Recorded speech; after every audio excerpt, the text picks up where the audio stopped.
राजनीति की भी एंट्री हो गई है। आ गई अपनी बातचीत में भी राजनीति की एंट्री। अखिलेश यादव के और इस कार्यकाल में सरकार की कंपैरिजन हो रहा है, तुलना हो रही है कि किसका कौन सा बेटर था। जिस समय अखिलेश यादव मुख्यमंत्री थे, इसी कुंभ में हम तब भी 1.5 महीना रहे। ये अखाड़ा, ये संत, ये वो सब उसी को भर भर ऐसे मतलब निकाल के आशीर्वाद बाल्टी बाल्टी उड़ेल करके दे रहे थे। मुलायम सिंह यादव की मूर्ति लगी, उस पर आपके क्या विचार हैं? कई साधु संत हैं, बहुत कह रहे हैं कि ये ठीक नहीं। कुंभ में अगर आप प्रवेश कर रहे हैं जी, चाहे चाहे उत्तर से, दक्षिण से, पूर्व से, पश्चिम से, किसी दिशा से प्रवेश करिए, 2 मूर्तियां हर 10-15 मीटर पे आपको दिखाई देंगी।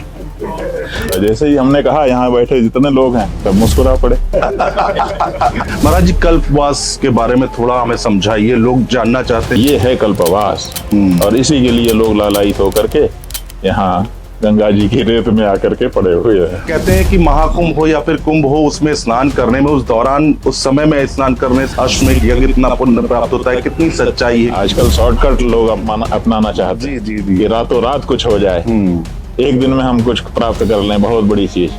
लंबे समय तक धीरज नहीं रहा लोगों का। तो सबसे बड़ा शॉर्टकट है कुंभ। नमस्कार दोस्तों, द धार्मिक यात्रा आप देख रहे हैं। महाकुंभ की धरती, महाकुंभ में हम लोग इस वक्त मौजूद हैं और प्रयागराज की धरती पर मौजूद हैं। बात करेंगे, शंकराचार्य जी हमारे साथ इस वक्त मौजूद हैं, उनसे बातचीत करने की कोशिश करेंगे, समझने की कोशिश करेंगे सनातन धर्म को, हिंदू धर्म को, और किस तरह से महाकुंभ आगे चल रहा है। बहुत सारे मुद्दे हैं जिस पर बातचीत करने की कोशिश करेंगे। महाराज जी, बहुत स्वागत है आपका। जी नारायण। बहुत प्रणाम आपको। सबसे पहले महाराज जी, हम अध्यात्म से शुरू करेंगे।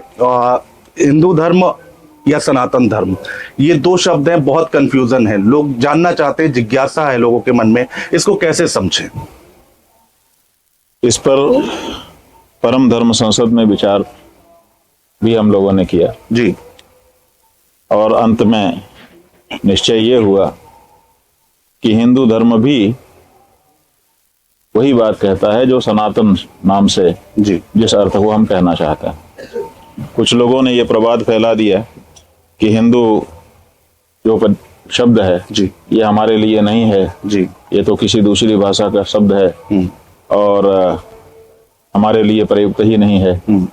इसीलिए लोगों के मध्य ये भ्रम गया, जैसा कि आप पूछ भी रहे हैं। लेकिन विचार करने पर, अनुशीलन करने पर हम लोगों को ये ध्यान आया कि ये शब्द भी हमारा ही है जी, और हमारे लिए प्रयुक्त होने में कोई इसमें बाधा नहीं है। वेदों से इसका उद्भव हुआ है और अवान्तर साहित्य में जी, अनेक स्थानों पर शब्द का भी उल्लेख है जी, और इसका अर्थ भी अच्छा होता है। हिंसा से जिसका चित्त दुखी हो जाए, जी, जो हिंसा में विश्वास न रखता हो, उसको हिंदू कहते हैं। जी। महाराज जी, कल्पवास के बारे में थोड़ा हमें समझाइए, लोग जानना चाहते हैं कि इसका क्या महत्व है, कैसे करते हैं? वस निवासे धातु है जी, संस्कृत भाषा का यह शब्द है कल्पवास। वस धातु है निवास करने अर्थ में, रहने के अर्थ में। जी, माने वास वो जगह होती है जहां हम रहते हैं। और कल्प शब्द का अर्थ होता है ब्रह्मा जी का एक दिन।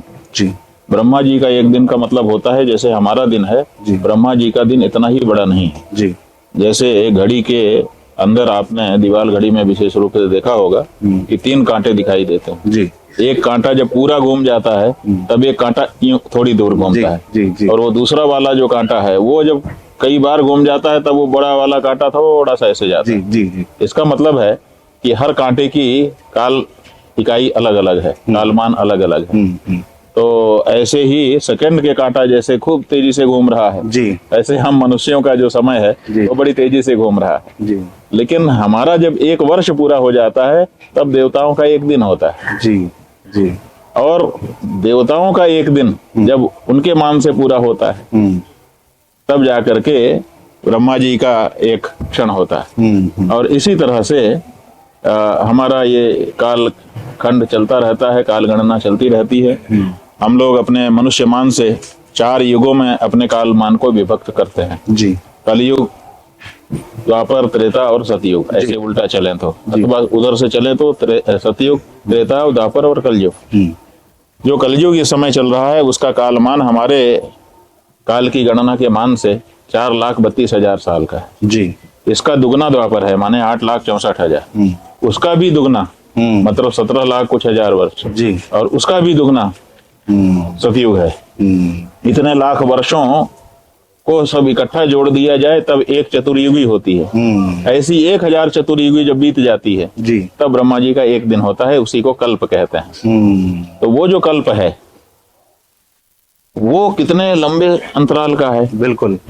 उस अंतराल को तो मनुष्य छू ही नहीं सकता, सवाल ही नहीं है। बिल्कुल। पूरे कलयुग भर नहीं जी सकते हम तो। 100 साल 125 साल जीत जाते हैं तो बहुत बड़ा उत्सव मनाते हैं। 100 साल होके मर भी जाएं तो ढोल बाजे बजाते हैं लोग कि 100 साल जी करके मरे। हाँ। तो ऐसी परिस्थिति में इतने लंबे समय तक जीने का कोई सवाल नहीं। और जब हम जिएंगे ही नहीं तो इतने दिन क्या त्याग तपस्या करेंगे, व्रत उपवास करेंगे, पुण्यदान करेंगे।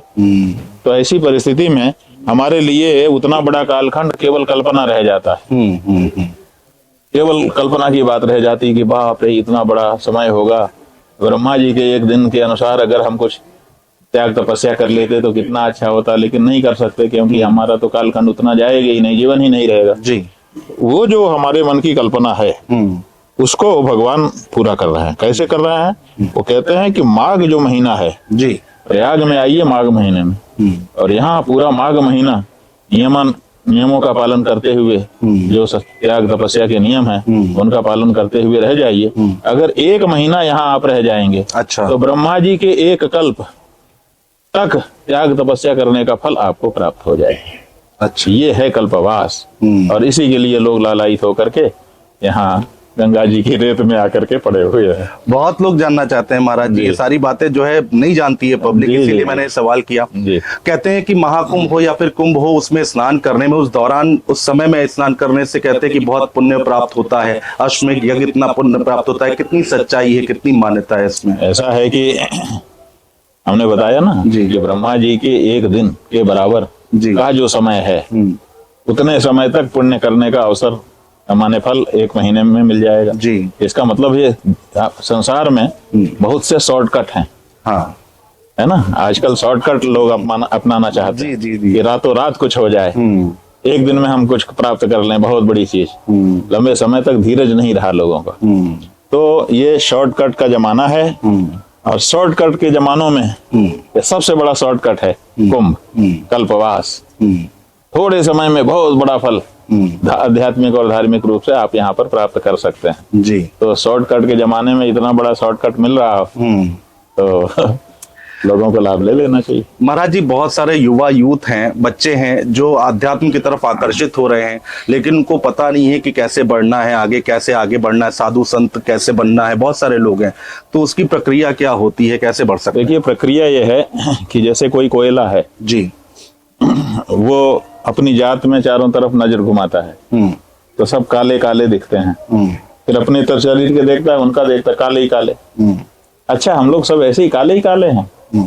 तभी उसका एक कोई बुजुर्ग आता है, कहता है चिंता मत करो, एक दिन आएगा तुम्हारा रंग बदलेगा। कहता है कैसे बदलेगा?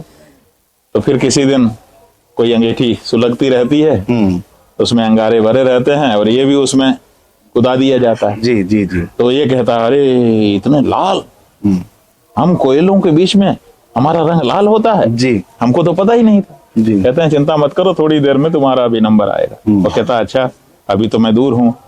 अब वही प्रश्न आ गया जो आपने किया जी, कि हम कैसे ये अध्यात्म का आनंद ले सकते हैं। वो कोयले के मन में है कि मैं कैसे लाल रंग का हो सकता हूँ, मैं तो सदा से काला हूँ। बिल्कुल। मेरी तो काले रूप में ही पहचान है। मैं कैसे कभी सिंदूरी रंग का आभावान बन सकता हूँ। जी। तो लोग कहते हैं चिंता मत करो, इसका तरीका ये नहीं है कि तुम बहुत सारे पुराण सुनो, बहुत सारे शास्त्र सुनो। जी। इसका तरीका ये है कि किसी लाल हो चुके अपनी ही जात के कोयले से टच कर दो। जैसे जैसे उसको छुए रहोगे थोड़ी देर, तो धीरे धीरे धीरे धीरे धीरे तुम्हें भी लालिमा आने लग जाएगी। बिल्कुल। और कब लाल हो जाओगे तुमको भी नहीं पता है। तो इसलिए अध्यात्म में प्रवेश का सबसे सुगम रास्ता ये है कि किसी ज्ञानी गुरु से टच कर ले। जी। और टच करने का ये हम ऐसा तो हम इशारा करके आपको बता रहे हैं जी। लेकिन हमारे यहाँ टच करने का मतलब उनके चरणों का स्पर्श करना। आप उनके चरणों का स्पर्श करें और वो आपके माथे का स्पर्श कर दें। ये ऐसे दो तरफा जैसे ही स्पर्श होता है वैसे ही आपका जीवन परिवर्तित होने लग जाता है। अपने मन से तो गुरुजी बहुत लोग आना चाहते हैं, महाराज जी बहुत लोग आना चाहते हैं। लोगों को कहा जाता है, बच्चों को कहा जाता है कि डॉक्टर बनो, इंजीनियर बनो, कोई आज तक ये नहीं कहता कि साधु बनो, संत बनो। समाज ऐसा में नहीं है अच्छे कि विचार- कोई नहीं कहता, ऐसी बात नहीं है। हमारे यहाँ तो मदालसा जैसी माता का उपदेश है, जी। इतिहास है। हमारे यहाँ एक मदालसा नाम की माता हुई, तो वो उसके बच्चे हुए जी। बच्चे होने पर ही कोई स्त्री माता बनती जी। तो उसने पालने में उनको सुलाया और सुला करके गाने लगी लोरी। शुद्धोसी बुद्धोसी निरंजनोसी संसार माया परिवर्जितोसी संसार स्वप्नम त्यज मोह निद्राम मदालसा वाक्य मुवाच पुत्रम। लोरी में ही उसने ज्ञान सिखा दिया कि बेटा तू शुद्ध है, तू बुद्ध है, तू मुक्त है। ये जो बंधन है ये क्षणिक है, सांसारिक है, अज्ञान से आया है, इससे हट जा और अपने सच्चे स्वरूप को अनुभव कर ले। इसी के लिए मनुष्य शरीर तुझे भगवान ने कृपा करके प्रदान किया है। तो बच्चा धीरे धीरे यही सब सुनते हुए बड़ा हुआ तो वो भगवत प्राप्त हो गया। और हमारे यहाँ एक आ गया है कि कुलम पवित्रम जननी कृतार्था वसुंधरा पुण्यवती चतेना अपार संवित सुख सागरेस्मिन लीलम परे ब्रह्मणि यस्य चेतः। माँ की कोख तभी पवित्र होती है जब कोई उसका पुत्र भगवत भक्त हो जाता है, कोई ज्ञान को उपलब्ध हो जाता है। पुत्रवती, वही बात तुलसीदास जी ने कहा, पुत्रवती जुवती जग सोई रघुपति भगत जासु सुख होई। जिसका पुत्र भगवान का भक्त निकल जाता है। नतरु बांझ भल बादी बियानी राम विमुख सुतते हितहानि। अगर ऐसा पुत्र उत्पन्न किया जिसकी भगवान के चरणों में भक्ति ही उत्पन्न नहीं हुई तो वो जैसे कोई हवा पास कर दे, ऐसे ही क्या निकला कुछ पता ही नहीं। तो इसलिए जब तक कोई ज्ञानी नहीं हो जाता है, जब तक परमात्मा में रमण करने वाले चित्त वाला कोई पुत्र नहीं हो जाता, तब तक माँ की कोख पवित्र कहाँ है। ये माताएं बार बार क्यों बच्चा जन रही हैं? इसीलिए इसी आशा में, इसी प्रत्याशा में जन रही हैं कि कोई तो भक्त होगा, कोई तो ऐसा निकल जाएगा। इसीलिए बेचारी बार बार गर्भ धारण कर रही हैं, बार बार बच्चा जन रही हैं कि कोई इसी में से एक निकल करके भगवान का भक्त हो जाए, ताकि मेरी कोख पवित्र हो जाए। जी महाराज जी, महाकुंभ की बात कर लेते हैं। महाकुंभ चल रहा है और इस पर राजनीति की भी एंट्री हो गई है। आ गई अपने बातचीत में भी राजनीति की एंट्री हो गई। महाराज जी, हमने दो भाग में इंटरव्यू रखा है। पहले भाग में अध्यात्म और दूसरे में दरअसल नेताजी मुलायम सिंह यादव की मूर्ति लगी, उस पर आपके क्या विचार हैं? कई साधु संत हैं, साक्षी महाराज हैं, बीजेपी के सांसद हैं, बहुत कह रहे हैं कि जो है ये ठीक नहीं है। ये कहाँ रखी है? ये यहीं पे, यहाँ पर एक टेंट बनाया गया है, 3 फीट की मूर्ति है जो है। अभी तक वो मूर्ति कहाँ रखी है नहीं जान पाए जी। लेकिन 2 मूर्तियां कुंभ में अगर आप प्रवेश कर रहे हैं जी, चाहे उत्तर से, दक्षिण से, पूर्व से, पश्चिम से, किसी दिशा से प्रवेश करिए, 2 मूर्तियां हर 10-15 मीटर पे आपको दिखाई देंगी जी। वो क्यों है यहाँ? उसके बारे में कभी कोई सवाल नहीं उठाता है। आप दिल्ली और लखनऊ की बात कर रहे हैं। अब हम जो बात कर रहे हैं समझ तो रहे ही हैं आप। अगर कोई ऐसी दुरूह बात होती जी कि कोई ना समझता, जैसे ही हमने कहा यहाँ बैठे जितने लोग हैं सब मुस्कुरा पड़े जी, जान गए सब लोग कि कौन सी हम बात कर रहे हैं। पत्रकार ज्यादा खुश हो रहे हैं इस समय। तो हमारा कहने का मतलब ये है कि वो 2 मूर्तियां लगी हैं, डबल इंजन कह लो जी, कि डबल इंजन लगा है, उसके बारे में कोई सवाल नहीं कर रहा है कि जब एक धार्मिक कुंभ है जी, तो इसमें व्यास जी का, इसमें भारद्वाज जी का, इसमें दूसरे ऋषि महर्षि का चित्र क्यों नहीं कदम कदम पर लगता? बिल्कुल। लोग दर्शन करते कि ये व्यास जी हैं, ये याज्ञवल्क्य हैं, ये अंगिरा हैं, ये क्रतु हैं, ये अमुक हैं, ये अमुक हैं। उनका कहीं नहीं है। जहां देखो ऐसे करो तो यही double engine, double engine, double engine, लेकिन उसकी कोई चर्चा नहीं है। और एक मूर्ति आ गई मुलायम सिंह की, अरे बाप रे बाप, कोई चैनल बचा ही नहीं। सबके मन में जिज्ञासा हो गई कि इसकी क्या जरूरत है। आपने जिन जिन का नाम लिया वो सांसद चिंतित हो गए अपने अपने क्षेत्र में बैठे हुए कि कुंभ में इस मूर्ति ने क्यों प्रवेश कर लिया। और सच बात यह है कि वो मूर्ति आती और ये लोग अगर प्रश्न ना उठाते तो कोई ना जानता कि वो कहाँ आई और कहाँ चली गई, लेकिन इन्होंने प्रश्न उठा करके उसको सर्कुलेट कर दिया। अब वो मूर्ति जो है अखबारों में छप रही है, मतलब उसकी लाखों प्रतियां छप गई, बिल्कुल, और जन जन के तक वो भी पहुंच गई। तो गजब की बात है। एक तरफ आप चाहते हो कि ना आए और एक तरफ उसको सर्कुलेट करवा रहे हो। और फिर दूसरी बात यह है, ये कहते हैं कि उसकी मूर्ति यहाँ नहीं आनी चाहिए क्योंकि वो राम जन्मभूमि में जो गोलीबारी हुई है उसका दोषी था जी। तो भैया जब वो दोषी था तो उसको भारत रत्न काहे दे रहे थे आप? ठीक बात है। उसको सम्मानित, भारत के देश की ओर से सम्मानित किस आधार पर आपने किया? एक बात। और दूसरे, उसी के समय में जो एक मुख्य सचिव था जो गोलीबारी का आदेश जी लिख करके दे रहा था जी कि गोली चलाओ जी, नेताजी ने तो मुंह से कहा, हाँ। लिख करके, टाइप करके और हस्ताक्षर करके तो उसी ने बढ़ाया। वो तो मंदिर निर्माण समिति का मुखिया बना हुआ है, हाँ। नाम बोलने की जरूरत है जी। सब जनता भी जान चुकी है। आप उसको जिसने गोली चलवाई, जिसने कार सेवकों की हत्या की, उसको आप मंदिर निर्माण समिति का शंकराचार्यों को हटा करके उसको अध्यक्ष बनाते हो जी। और राजनीति के कारण जिस व्यक्ति ने आदेश किए उसके आप पुरस्कृत करते हो भारत सरकार की ओर से।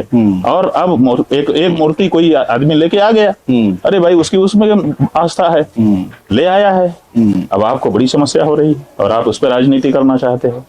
ये सब राजनीति बड़ी गजब की है। चित भी मेरी बट भी मेरी। सम्मानित करूंगा तो मैं करूंगा, अपमानित करूंगा तो मैं करूंगा। मुलायम सिंह का सम्मान कोई दूसरा नहीं कर सकता और उनका अपमान भी दूसरा नहीं कर सकता, मैं ही करूंगा। ये मोनोपोली है कि अगर अपमान करना होगा तो हम करेंगे और सम्मान करना होगा तो भी हम ही करेंगे। तो ये कहाँ की बात है? महाराज जी, अखिलेश यादव के और इस कार्यकाल में सरकार की कंपैरिजन हो रहा है, तुलना हो रही है कि किसका कौन सा बेटर था अरेंजमेंट को लेकर, महाकुंभ को लेकर। आपके क्या विचार हैं? देखिए, आप थोड़ा सा समय बिता दीजिए जी। अखिलेश यादव ने 12 साल पहले कुंभ की व्यवस्था की थी जी, ठीक है जी। 12 साल और बीत जाने दीजिए, 12 साल बाद आप फिर चर्चा करिएगा। जो हालत आज अखिलेश की है वही हालत आज वाले की ना हो जाए तो कहना। आज वाला अभी आपके सामने पद पर बैठा हुआ है जी। एक आदमी गद्दी पे बैठा है और एक गद्दी से उतर चुका है जी। दोनों की आप तुलना कर रहे हो और लोगों से पूछ रहे हो लोग क्या बोलेंगे? अरे ये बैठा हुआ है, अगर हम कुछ बोल देंगे तो हमारी शामत आ जाएगी, कोई क्यों बोलेगा? आज तो सब वाह वाह वाह वाह ही करेंगे। गद्दी से दोनों उतरे रहे। अब फिर आप कहिए तुलना करने को, देखिए अभी सबके मुंह खुल जाएंगे। तो ये जो तुलना है, ये तुलना गलत है, गलत है, ये सही नहीं है। एक व्यक्ति पद पर आसीन है और एक पद से उतर चुका है, आप दोनों की तुलना कर रहे हैं, लोग कैसे बोलेंगे?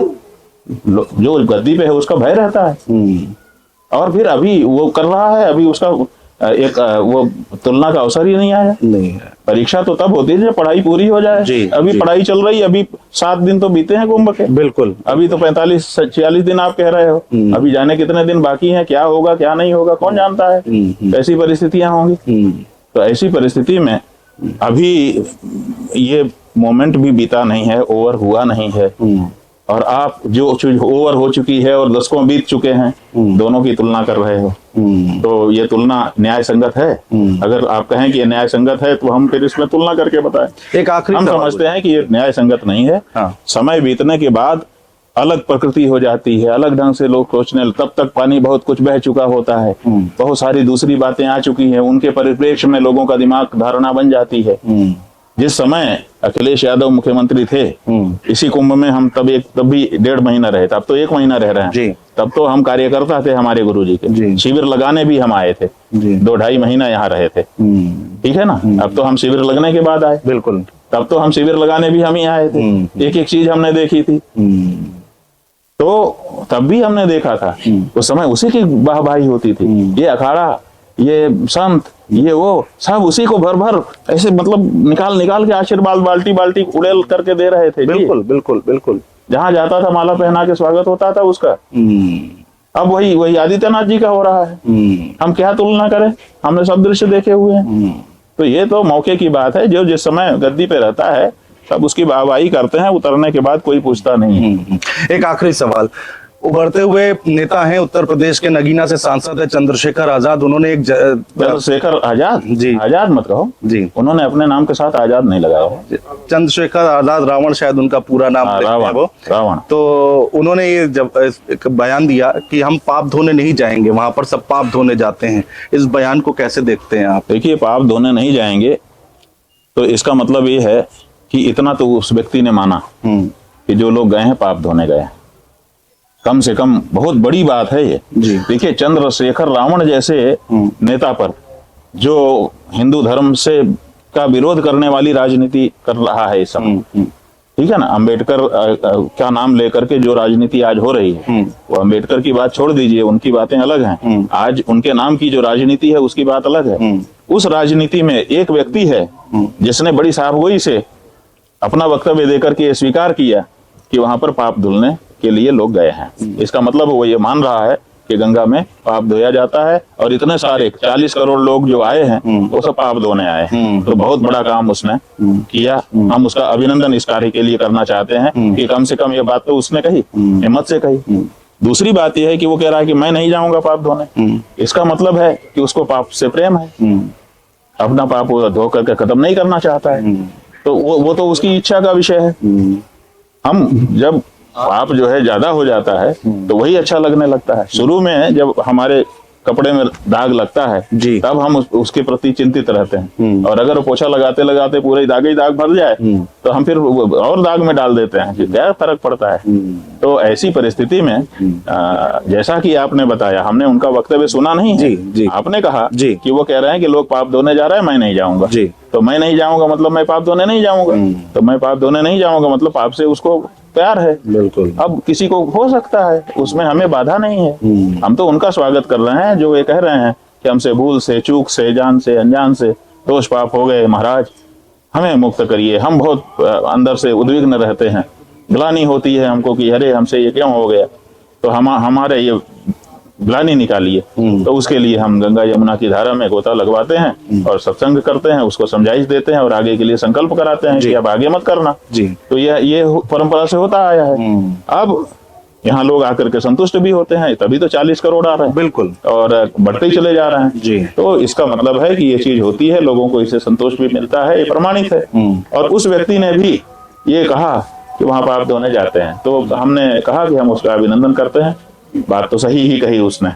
केवल विरोध करने के लिए किसी का विरोध नहीं करना चाहिए। जो बात सही हो उसको सही भी कहना चाहिए। और वो नहीं आना चाहते हैं, उनका अपना मन है। जो आए हैं उनको भी किसी ने धक्का मार के थोड़े भेजा है। वो भी अपने मन से आए हैं। तो जो आना चाहता है उसका स्वागत, जो नहीं आना चाहता है उसका भी स्वागत। बिल्कुल। बहुत शुक्रिया महाराज जी, बातचीत करने के लिए आशीर्वाद दीजिएगा। बहुत शुक्रिया। खूब आनंद, आपका अच्छा स्वभाव जी और सौम्य व्यक्तित्व जी, इससे भी हमको अच्छा लगा। कल भी हमने आपको देखा। जी। आज भी हमने आपको देखा। कल थोड़ा समय कम मिल पाया था तो मैंने आज दोबारा आया। आप दोबारा मैंने कहा जब तसल्ली से नहीं मिलेगा तब तक आता रहूंगा। समय की बात रहती है। बहुत अच्छा, आपका स्वागत है।